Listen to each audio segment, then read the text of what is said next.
Buonasera a tutti, grazie per essere intervenuti.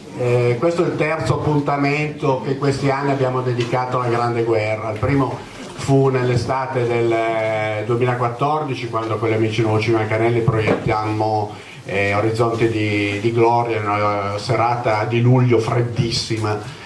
E per il 23 maggio dell'anno successivo, alla vigilia dei 100 anni dell'entrata in guerra dell'Italia, facemmo con l'ISRAT una conferenza molto interessante, facendo il pieno al Salone della Cassa di Risparmio, e poi avevamo in progetto una grande iniziativa per il prossimo anno, che sono i 100 anni dalla fine della prima guerra mondiale. Vorremmo dire la vittoria, però io festeggerei più la fine delle guerre che non la vittoria.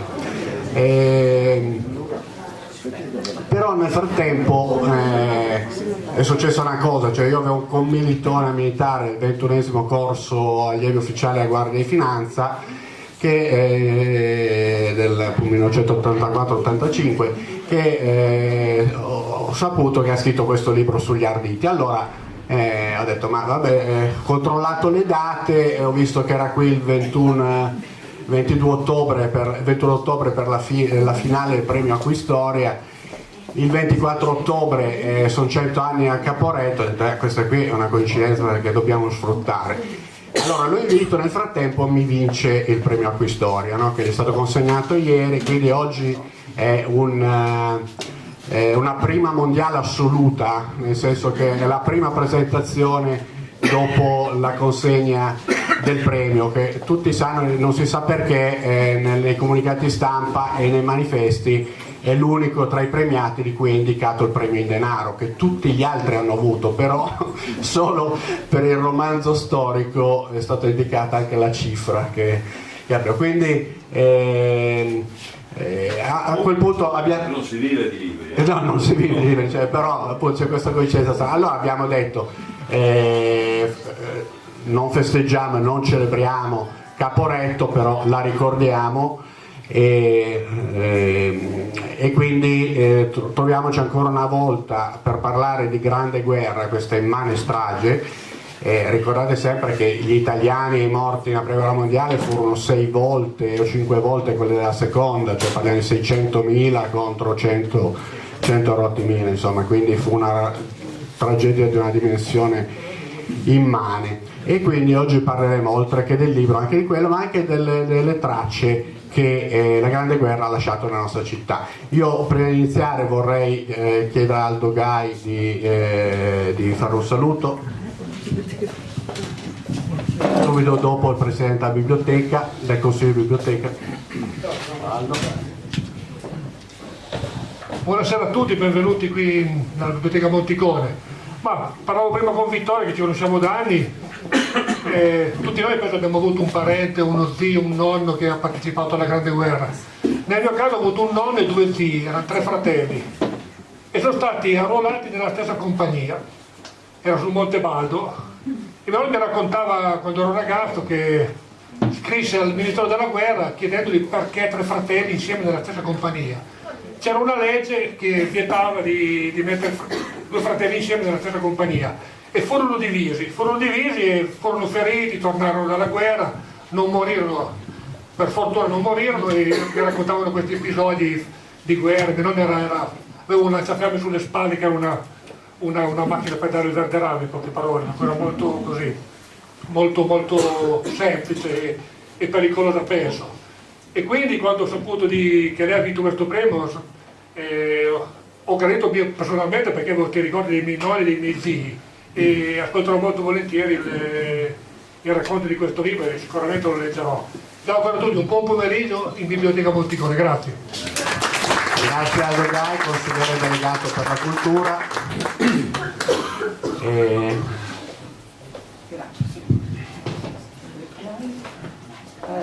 Benvenuti, non posso fare a meno di dire che la biblioteca quest'anno è partita veramente alla grande, nel senso che abbiamo presentato il libro su Ungaretti con un pienone di gente, oggi con il libro di Roseano un altro pienone, veramente, stiamo diventando molto bravi, quindi benvenuti. Però io rubo 2 minuti a Roseano soltanto per parlarvi del prossimo incontro, così, perché poi alla fine abbiamo un po' tutti premura. Allora, il prossimo incontro sarà domenica 19 novembre, sempre alle ore 17 e sempre qui. Questa volta non si tratterà della presentazione di un libro, ma dell'incontro con Eleonora Quirico, un'archeologa, la quale ci parlerà delle sue esperienze in Iraq. In questo periodo Eleonora si trova appunto di nuovo in Iraq per conto dell'Università di Torino, quindi sarà un incontro durante il quale presenterà attraverso le sue esperienze un lato diverso dell'Iraq rispetto al ritratto di questo paese che chiunque segua le vicende internazionali abbia personalmente percepito. Cito le sue parole, cioè le parole di Eleonora Quirico. Un paese certo oggetto di terribili violenze, ma capace contemporaneamente di una straordinaria accoglienza. Il mio diritto di parlare deriva dall'eccezionalità del mestiere che rappresento, l'unico, a mio avviso, che permetta, laddove si frequentino luoghi lontani, di vivere tante vite diverse. Nella mia attuale e limitata esperienza ho potuto vivere alcuni mesi della mia vita come una turkmena. Ho lavorato in Turkmenistan tra il 2011 e il 2013 e negli ultimi anni come un'irachena, e credo che questo sia un aspetto di questo lavoro interessante da rilevare attraverso un racconto e molte immagini che posso proporvi. Queste sono le parole di Eleonora Quirico. Eleonora Quirico è la figlia del giornalista Domenico Quirico, che tutti conosciamo come inviato della Stampa, e lo conosciamo anche attraverso i libri che ha scritto, non ultimo quello sulla sua prigionia in Siria. Evidentemente Eleonora ha ereditato dal padre la voglia di conoscere e lo spirito di avventura. Vi aspettiamo pertanto in questa occasione, e adesso però non voglio togliere neanche più un minuto al libro di Roseano. Grazie e buon pomeriggio. Grazie a Mariangela Santi e grazie alla biblioteca che ci ospita, con la quale come Memoria Viva collaboriamo sempre molto volentieri, e grazie alle 2 associazioni che hanno aderito alla nostra iniziativa, l'Associazione Nazionale Alpini Gruppo I Canelli, qui ampiamente rappresentata, l'Associazione Nazionale Bersaglieri, vedo laggiù Flavio Moretti, e non so se ci sia qualcun altro del Bersaglieri, sì, scusate, è vero, Gianaldo Aceto anche, quindi grazie mille. La giornata, cioè la presentazione vedrà appunto l'autore Roberto Roseano, di cui appunto so esattamente ricordare la data in cui ci siamo incontrati, il 21 settembre 1984 a Rovigo, primo giorno del 21esimo corso AUC, e poi questi anni ci siamo saltuariamente rivisti, perché ogni tanto ci si ritrova, io magari meno di altri, comunque sfruttiamo comunque le cose buone che si sono fatte, perché ce n'è uno che è presidente di una Caritas a Barletta con cui ogni tanto ci confrontiamo, c'è un altro che ha appena fatto un film sempre in Puglia a protofilm dell'ultimo di Edoardo Winsper, quindi ci sono anche delle iniziative che, avendo questa rete, si riescono così a condividere. Con Roberto che nella vita fa tutt'altro, nel senso che lui ha sempre lavorato per un'azienda di media, sfruttando la sua laurea in statistica, quindi avendo a che fare poi con i numeri, il consultivo, dei contatti, dei vari spot pubblicitari, delle campagne pubblicitarie di questo tipo, però come già ai tempi del corso coltivava la passione per la fotografia, era il fotografo ufficiale del nostro corso, per cui abbiamo migliaia di fotografie, pochissime con lui perché lui faceva le fotografie, quindi volevo portare una in cui eravamo tutti e due, non l'ho trovata, e poi appunto ha coltivato, oltre a la passione per la fotografia, anche quella per i viaggi, Cammino de Santiago, ha documentato con libri fotografici queste cose. Poi sulla appunto scorta del ricordo del nonno che fu un ardito ha scritto questo libro di cui per ora non parlo perché se ne parlerà dopo. Con lui interloquirà Vittorio Rapetti, professore di scuola superiore e storico, è stato più volte nostro ospite, ha scritto libri sia di storia dell'economia, il suo libro sulle storie dell'economia collinare in Piemonte è tuttora la pietra miliare nel settore, poi storia del movimento cattolico, storia della resistenza. È in stampa un libro sui cattolici e la guerra, con enfasi soprattutto sulla Grande Guerra, no? Quindi, appunto, e quindi il personaggio che abbiamo identificato anche per inquadrare storicamente il libro e poi interloquire con l'autore. Ricordo che tra l'altro dall'8 dicembre sarà presente a Canelli la mostra che Vittorio ha preparato per i 16 anni i 16 secoli della diocesi di Acqui, i 950 anni della cattedrale di Acqui. Sarà una mostra che dall'8 dicembre per tutta la settimana successiva sarà in mostra nel circolo San Tommaso. Direi a questo punto, non so Vittorio se vuoi venire tra di noi, io nel frattempo volevo farvi vedere velocemente alcune tracce, come abbiamo detto, che la Grande Guerra ha lasciato nella nostra città. Partiamo dalle cose più banali, il nome delle vie. Stranamente, mentre il Risorgimento ne abbiamo tantissime, io ne ho trovate solo due sulla Grande Guerra. Via Cesare Battisti, che a un certo punto ha cambiato nome in Via Trento, poi è diventato Via Trento e Cesare Battisti, e Via Cavaliere Vittorio Veneto. Io non ho trovate, posso sbagliarmi, però non ho trovato nessuna piazza 4 novembre o cose del genere, o 24 maggio e tutto. Però ci sono delle cose più evidenti e anche più interessanti. Questa si legge poco perché si è un po' consumata. Questa targa è all'interno della casa contratto, non l'azienda contratto, la casa contratto, quella che c'è subito dopo Bosca, via Gibi Giuliani, sulla sinistra. All'interno, sulla sinistra c'è questa targa, dice: questo edificio per offerta al proprietario per valido contributo ai canellesi, fatto sede di ospedale della Croce Rossa italiana negli anni tragici della Grande Guerra, religiosamente accolse i valori soldati che la patria affidava alle sue amorose cure, 1915-1918.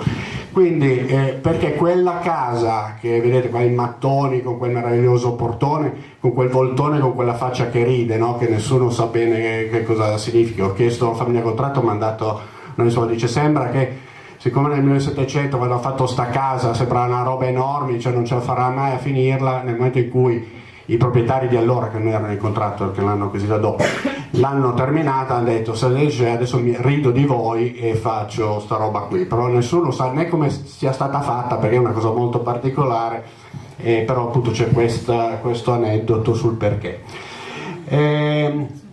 In quella casa nel 1915 abbiamo trovato un bollettino che è del 1916, un bollettino della Croce Rossa, che racconta come nel 1915 tra giugno e luglio a Canelli si costituì da una parte il comitato della Croce Rossa, di cui faceva parte tutti questi signori, Cagliere Amerio Eugenio, Surano Antonio, che era anche sindaco, che era presidente, dottor Amerio Michele, Giovanni Zucconi, Carlo Bocchino, Giuseppe Bosca, Giovanni Narice, Giuseppe Capitano Muratori, poi che c'era il dottor Manara, erano tutti, questi ultimi erano medici. Scusate, quindi fu inaugurato poi ai primi d'agosto l'ospedale e contemporaneamente nacque anche il comitato della Croce Rossa. Il contratto offrì lo stabile e Camillo Gancia fornì i 70 letti. Sappiamo che nel novembre del 1916 i ricoverati arrivano un totale di 560, non nello stesso momento, ma ricoverati tra il 15 e il 16. Come dicevo, sempre nel luglio del 25 luglio nasce il comitato della Croce Rossa, presidente Surano, e la relativa sezione femminile, presidente la signora Cristina Capra Pavarallo. Queste sono alcune, ecco, questa è la casa come era allora, purtroppo le foto sono però non è escluso che riusciamo a recuperare le foto originali, adesso dobbiamo vedere. Comunque come era allora, la casa è tuttora così, il frontale, l'unica roba qui si intravede una croce rossa che è tuttora nella famiglia Contratto, questo stabile lo chiamano Croce Rossa in famiglia, e qui c'è la famosa faccia che ride. Questo è il comitato femminile, questa è un'immagine delle ricoverate, per quanto si vede, ho cercato di fare foto. Questo è il Cavalier Contratto, Alberto Contratto, e Camillo Gancia sulla destra. Questi sono ancora dei letti. Questo è il frontespizio del bollettino originale, che è questo qui, appunto, che racconta tutta la storia di questo ospedale importante. Ma non finisce qui, perché oltre a avere l'ospedale, Canelli aveva un distaccamento del 7° Reggimento Artiglieria da Fortezza. Questa è una cartolina che uno dei militari che era appunto in questo distaccamento scrisse a casa a Correggio, Reggio Emilia, dove dice appunto sto bene, sono a Canelli, eccetera eccetera. Questa è la cartolina originale del 30 giugno 1917. Una storia legata a questo reggimento Fortezza, c'è la storia di questo signore che è incredibile, però non leggete per un attimo, ve la racconto. Allora, questo signore si chiamava Vittorio Montiglio, faceva parte della famiglia Montiglio che da Casorzo, in provincia di Asti, a fine 800 si trasferì a Valparaiso in Cile. Il padre di questo ragazzo diventò addirittura console onorario dell'Italia a Valparaiso. Due dei figli di questo signore tornarono in Italia, al contrario di Appennini alle Ande, fecero dalle Ande agli Appennini, e si arruolarono volontari nella Grande Guerra.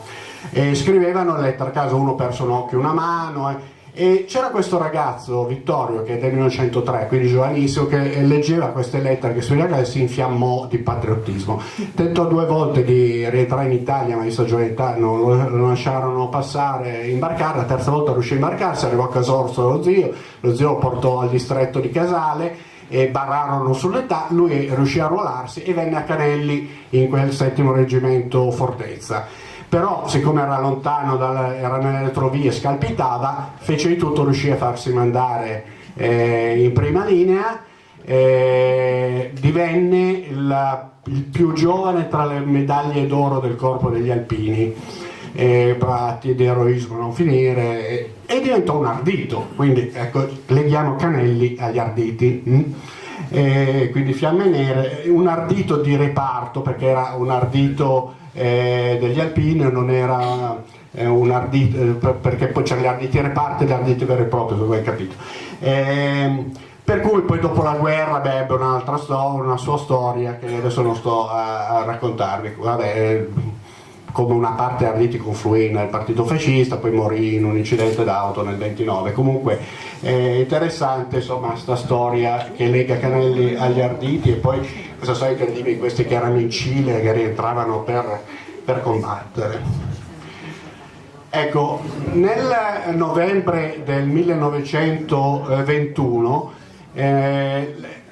parte da Re di Puglia la salma del mite ignoto, che in realtà aveva un nome perché c'era anche una madre, e fa un viaggio in treno, e tutte le stazioni ci sono grandissime celebrazioni. Ovviamente il treno non passò per Canelli perché non era sua direttrice Re di Puglia Roma, però ogni città fece le celebrazioni, quindi qui siamo a Canelli davanti all'Ala, no, per chi si ricorda il foro boario di Canelli, io mi ricordo bene perché ci abitavo proprio di fronte e sono nato lì, e questo era il foto archivio Rossi Casè, e ci fu una messa partecipata da tutta la popolazione, perché tutti avevano almeno un morto, no? Nella Grande Guerra, e quindi questa enorme partecipazione popolare, vedete, al soldato ignoto. E dopo la messa fatta in piazza sotto l'ala ci fu il corteo verso il cimitero come vedete laggiù c'è il mulino, tutto a destra si vede, no? Questo qua, questo è il mulino. Qui siamo praticamente sotto Santa Caterina, nella curva della rampa, e siamo praticamente arrivati al cimitero. Quindi anche qui stiamo sempre parlando del 4 novembre 1921. Appunto tutta l'Italia celebrava, seguì questo treno che andava verso Roma. Nel novembre del 22 si inaugura il monumento ai caduti di Canelli in piazza Zoppa, non in piazza Repubblica dove è adesso, ma in piazza Zoppa. Queste arcate poi lo vedrete in un'altra foto, capirete meglio dove sono. Venne il duca di Bergamo, questa è una foto dell'archivio Gemelli Bobbio. Abbiamo anche il discorso che pronunciò. E niente, questo è appunto il momento delle celebrazioni. Questa è una foto dell'anno successivo, del 23, qui siamo sempre appunto in piazza Zoppa, questa invece del 29 si capisce meglio, no? Sulla destra questa era la vecchia Filanda, questa è la Filanda, c'era questo edificio che poi nella foto dopo sparisce, e vedete non c'è ancora nulla lungo il Belbo, cioè non c'è ancora la casa Drago, laggiù in fondo non c'è ancora nulla. Mentre se andiamo alla foto successiva, probabilmente siamo negli anni 30 inoltrati, sparisce la casa di sinistra, la Filanda più o meno come era allora, mentre appare la casa Drago. Questa è la stessa piazza vista dall'altra parte con Villanuova sullo sfondo. Vedete che qui abbiamo qua c'è il monumento, qui si capisce meglio dove eravamo all'inizio, con questa arcata dove fu inaugurato il monumento. Dopodiché il monumento è stato portato dove è adesso, in piazza Repubblica. Dietro c'è la caserma della Guardia di Finanza di Forestale, che fu la casa del fascio, eccetera eccetera, casa Vittoria, e questa la scritta che c'è sopra. Canelli però non è l'unico, perché noi nel 2014 come associazione siamo stati incaricati dal comune di censire i monumenti e i nomi dei caduti, cosa che facemmo, e oltre a questo trovavamo l'altro che è a Sant'Antonio, dietro la chiesa di Sant'Antonio, che riporta 30 rotti nomi, quello in piazza ne riporta 141, questo ne riporta, se ben ricordo, 32, quasi tutti che sono inclusi anche nell'alto. Questo riguarda solo la collina di Sant'Antonio, quindi solo la collina di Sant'Antonio ha avuto oltre 30 caduti, giusto per... quindi quasi tutti quelli che sono qui sono anche sull'alto. In realtà ce n'erano un paio che di là non c'erano, appunto, cosa che suggerimmo al comune. In tutti e due elenchi mancavano. Il padre Pinuccio di Sacro Cuore ci ha segnalato due nomi, due chierici giuseppini di Canelli, Pepe, uno che si chiama Pepe, l'altro Monti, che non erano in nessuno dei due elenchi. Noi adesso l'abbiamo fatto aggiungere, lui ha chiesto che si aggiunga al monumento in piazza, e mentre noi li abbiamo aggiunti a questo. Chiedo un attimo di silenzio solo.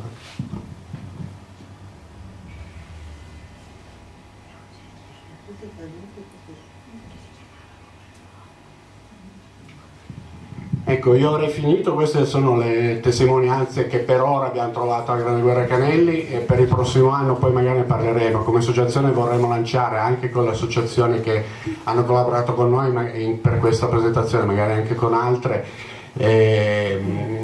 vorremmo lanciare così un progetto di ricerca di ricordi, cimeli, memorie sulla Grande Guerra, per eventualmente poi fare una grande mostra nel mese di novembre, quando si parlerà del centenario della fine della guerra, no? Che noi celebriamo normalmente il 4 novembre.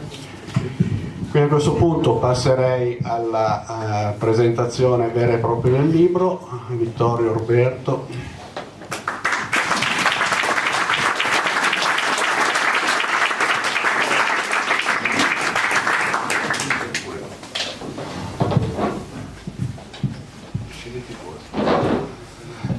Buonasera a tutti, è sempre un piacere tornare a Canelli in mezzo a tanti amici. Massimo mi ha chiesto questa breve introduzione, io come vedrete sarò brevissimo, farò una sintesi di questi due testi. Mi ha chiesto di introdurre rapidamente il discorso sulla Prima Guerra Mondiale, che è il contesto nel quale è collocato l'opera di Roberto Roseano. È un piacere e anche un onore per me insomma, introdurre questo lavoro che ha avuto proprio ieri un riconoscimento a livello così rilevante come l'Acquistoria. È un romanzo storico, ne parlerà lui, quindi io non entro nel merito della vicenda, cerco solo di dare due note di contesto nel quale, sperando insomma, di aiutare meglio la comprensione. In questa diapositiva iniziale ci sono due immagini, una è quella che avete già visto, che si riferisce appunto al protagonista di questo romanzo, che è il nonno di Roberto, e l'altro invece è un'immagine che si riferisce al fronte dell'Isonzo, dove noi ambientiamo questa introduzione, nel senso che, come ricorderete,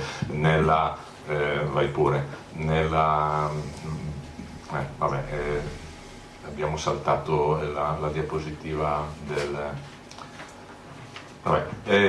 la Grande Guerra si opera sostanzialmente su due fronti, uno è quello alpino e l'altro è quello del Carso o dell'Isonzo. Noi ci occupiamo del primo, cioè quello dell'Isonzo, dove viene collocato il grosso dell'esercito italiano.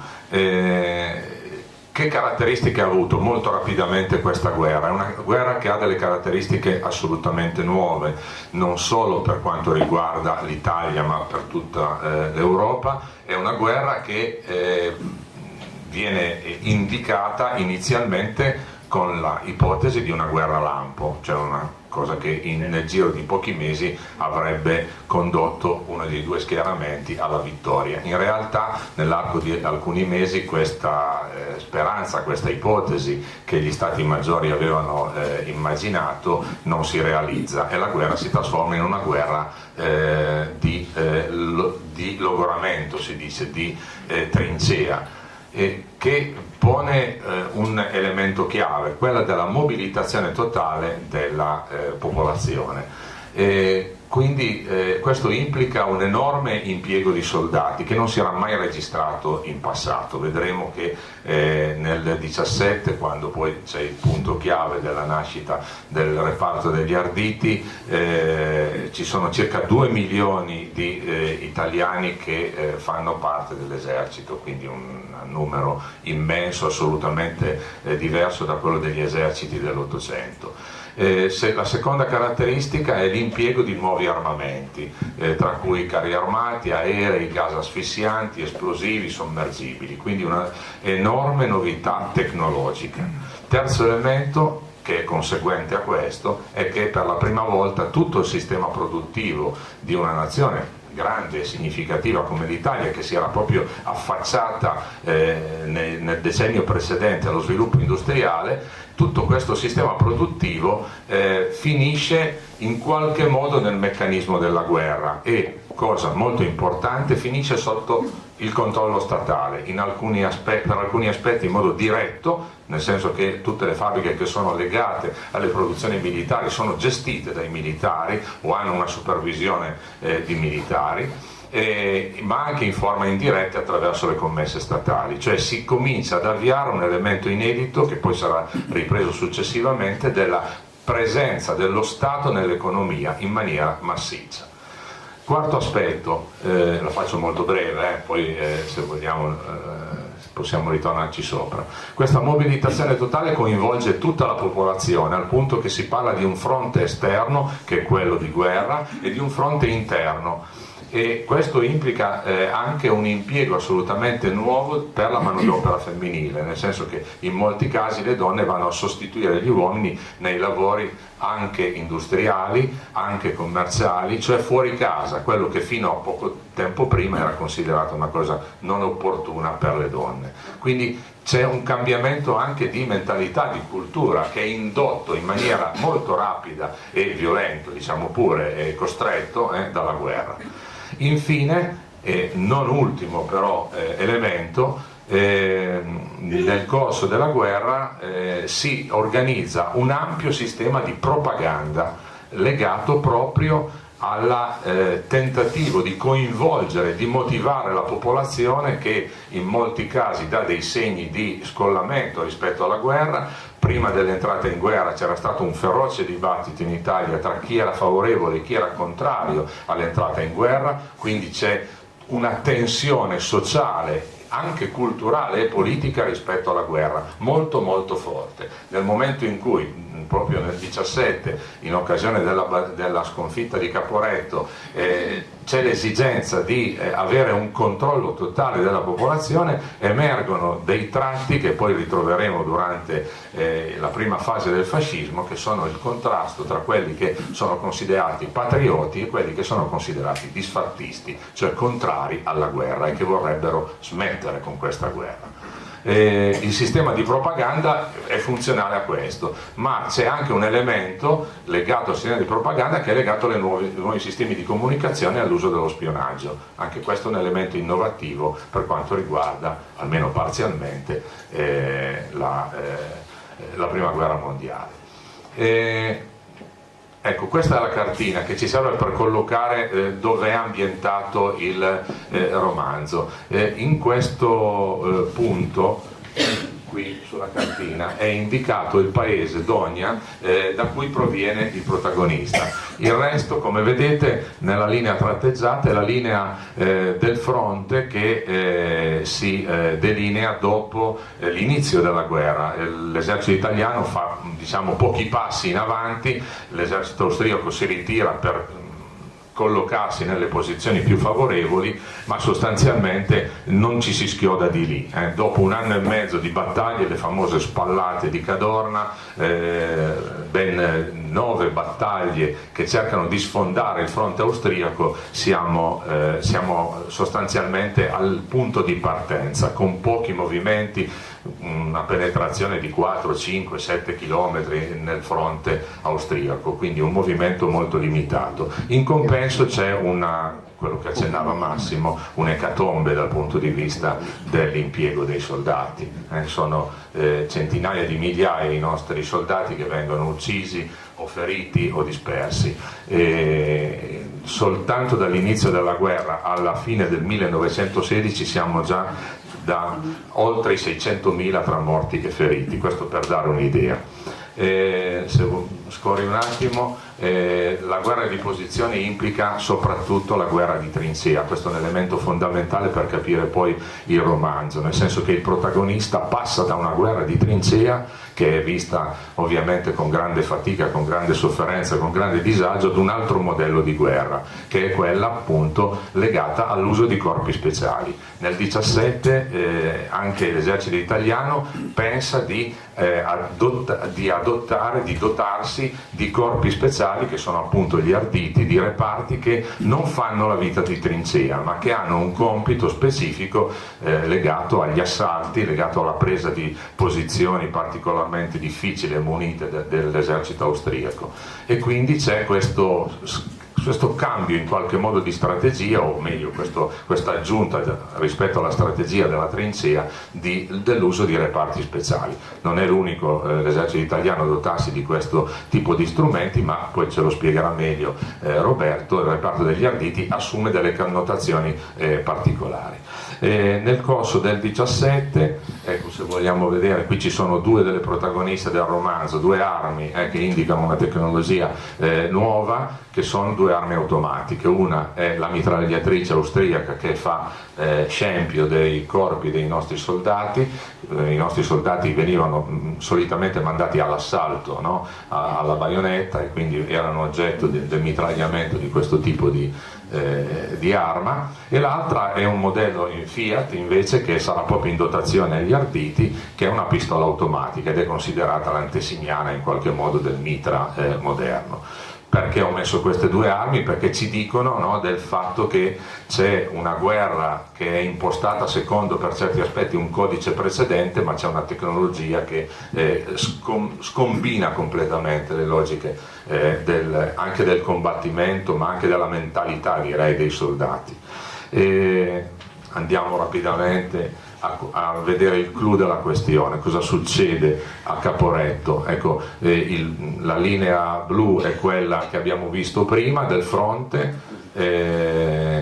Nell'arco di poche settimane il fronte italiano nell'ottobre appunto del 17 viene sfondato in più punti, quelle che indica appunto adesso Massimo con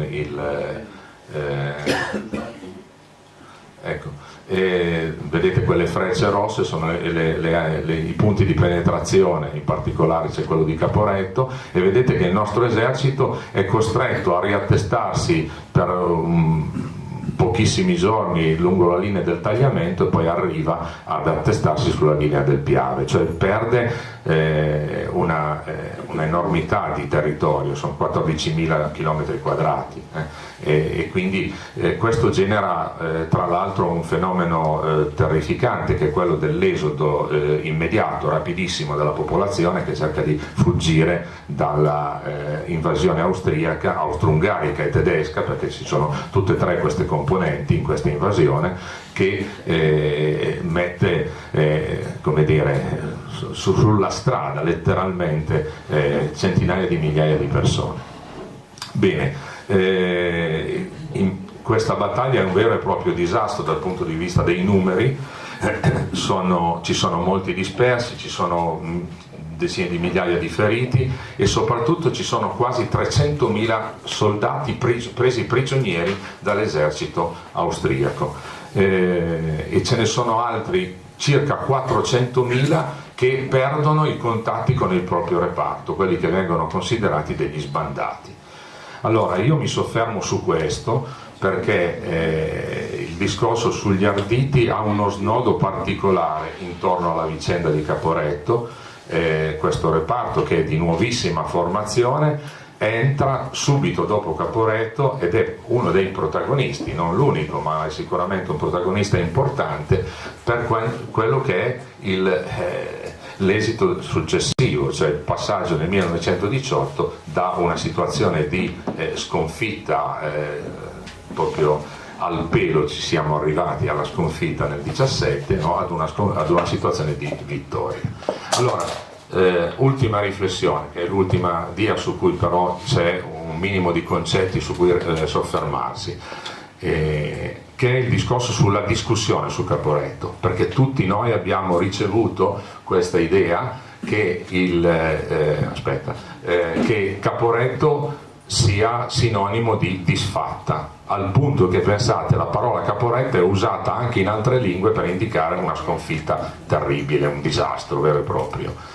Intorno però a questa vicenda gli storici cercano sempre, no, di vedere se ci sono dei dati reali che sostengono questa idea, cioè da dove viene il mito negativo di Caporetto. In genere si creano dei miti positivi, no? Come mai c'è un mito negativo, si costruisce un mito intorno a Caporetto? È stata una sconfitta militare, non in tutte le battaglie che si perdono si creano dei miti di questo genere. E allora il primo motivo è il fatto che il nostro comandante in capo dell'esercito, il generale Cadorna, di fronte alla disfatta scrive al re e comunica a tutta la nazione che la disfatta è causata da due motivi. Il primo è il fatto che gran parte dell'esercito non ha obbedito ai suoi ordini e si è lasciato andare, quindi dà dei vigliacchi sostanzialmente ai soldati, o almeno a molti reparti. Circola addirittura un elenco di reparti che vengono indicati proprio come responsabili di questa rotta dell'esercito. E poi il secondo motivo, che è più sottile, lui dice: ma perché questi reparti si sono comportati in maniera così vigliacca? Perché c'è un nemico interno che il governo non è stato in grado di gestire a sufficienza, c'è un disfattismo che, come dire, incrina questa forza.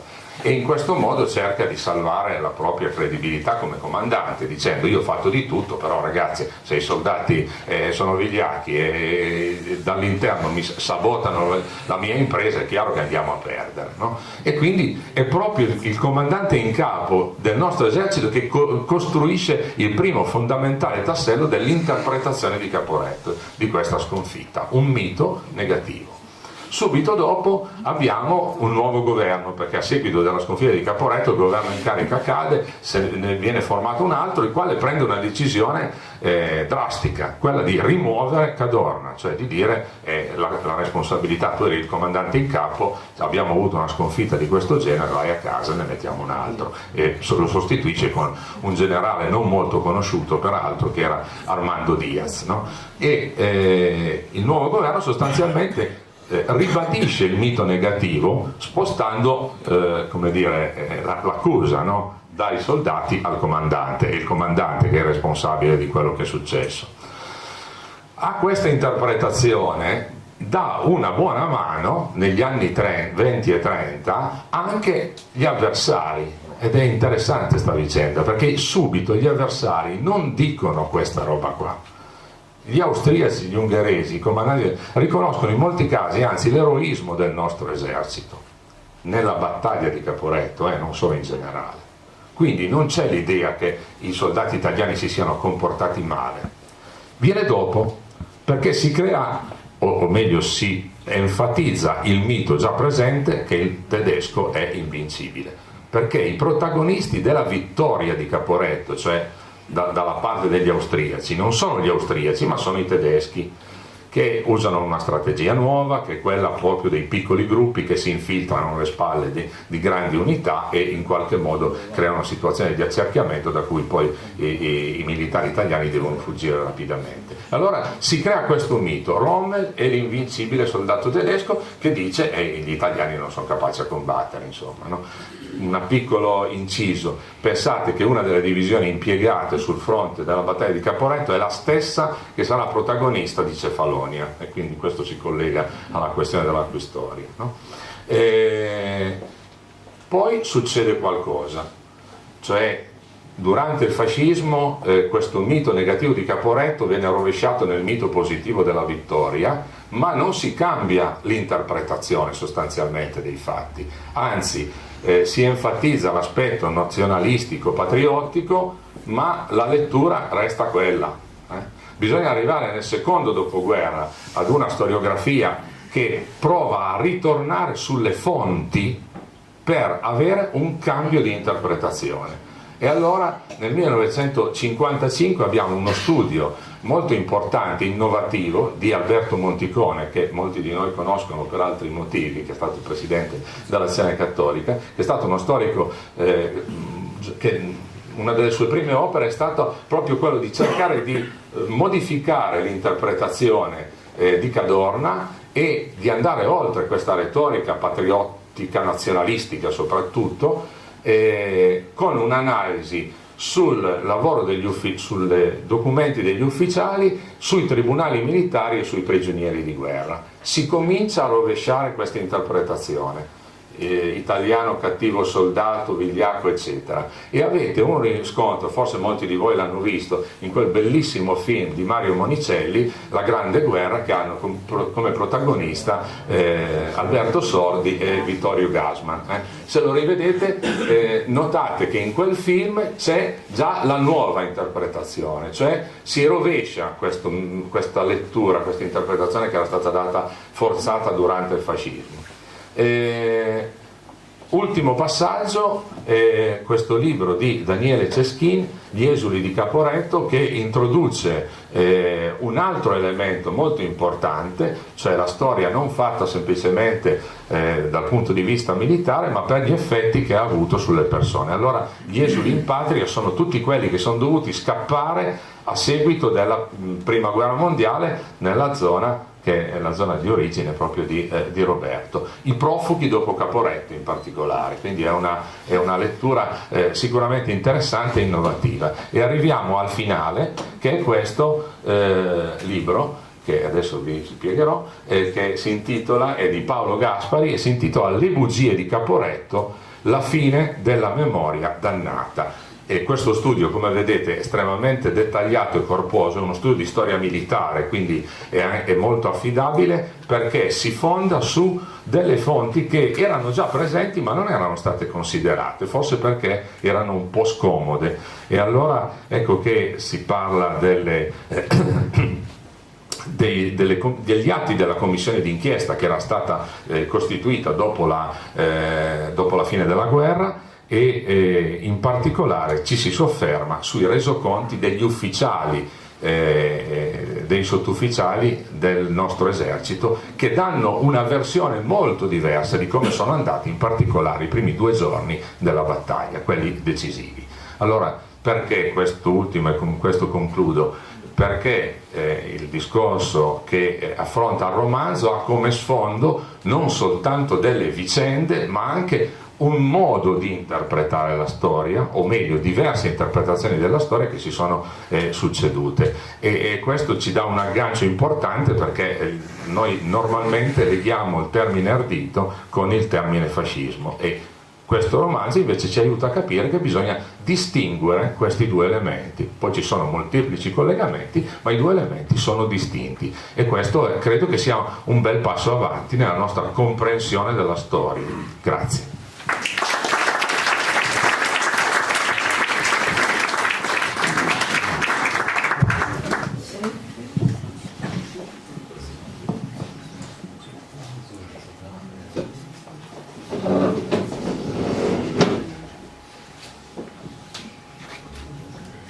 Rubo solo un secondo per dire una parola su questo strumento tascabile. Solo questo. La Honner, nota ditta tedesca di strumenti musicali, realizzò dei modelli appositi di armonica per i vari eserciti coinvolti nel conflitto. Il Kaiser fu il primo a regalarne una a ogni militare per il Natale del 1915. L'esercito italiano, ai suoi soldati, ne donò una chiamata Bravi Alpini. L'armonica bocca era lo strumento di trincea per eccellenza, piccolo, leggero, ma potente e suggestivo, essenziale per non morire, per non ammattire, per ricordare a chi lo suonava e a chi lo udiva che l'essere umano sa andare oltre la guerra, oltre ogni orrore. L'essere umano sa produrre melodie che non hanno confini, né di tempo né di spazio. Qualcuno è sopravvissuto anche grazie a questo strumento, perché molti, anche senza suonarlo, lo tenevano nel taschino. Ce ne sono dei reperti con delle pallottole conficcate dentro, perché ci sono 2 lamine di metallo all'interno, e tanti si sono salvati grazie magari a questa cosa. Qualcuno anche forse ha avuto meno fortuna, perché i commilitoni, probabilmente stufi delle musiche protratte in notturna, magari non so, li hanno cercato di non sopprimerli, ma forse